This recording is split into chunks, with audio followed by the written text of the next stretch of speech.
last until 4:15, but the storm is moving so fast that I believe it's going to be out of the tornado polygon well before then. Down to now 21 lightning strikes in the last 10 minutes. So the lightning count is kind of staying somewhat steady. I don't see a large amount of strengthening in the storm just yet. But because we just got a report of hail, and because we've had reports of touchdowns, at least from some folks who have been dealing with this particular storm cell, that's the reason why we're going to continue to cut into the program. But we have a possibility that there is some large hail falling with this storm and a tornado as well. The National Weather Service is saying that it is an observed tornado at this point. So we're going to continue to cut in, at least for now.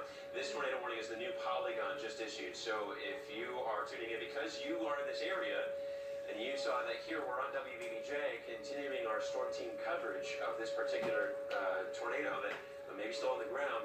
Here's a couple of things that you need to know about what you should do if a tornado warning is issued. Our storm tips here are for you to stay away from windows.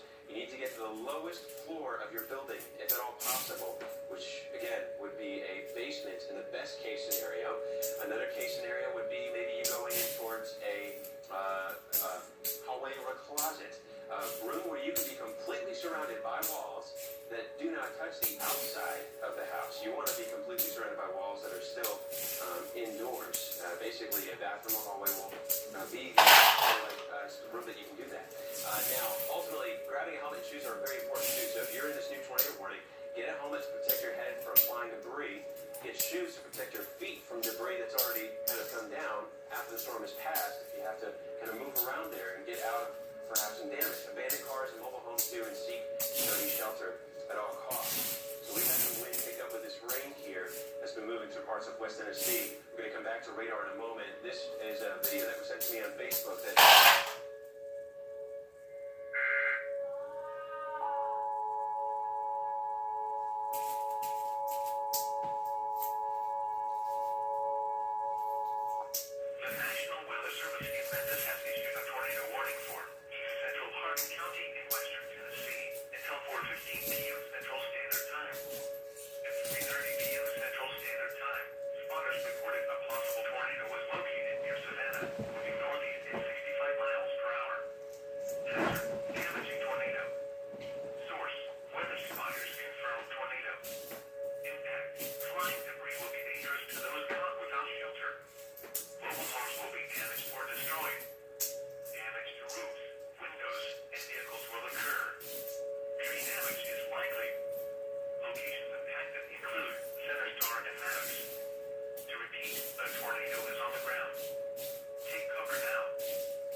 how many times has the EAS gone off today?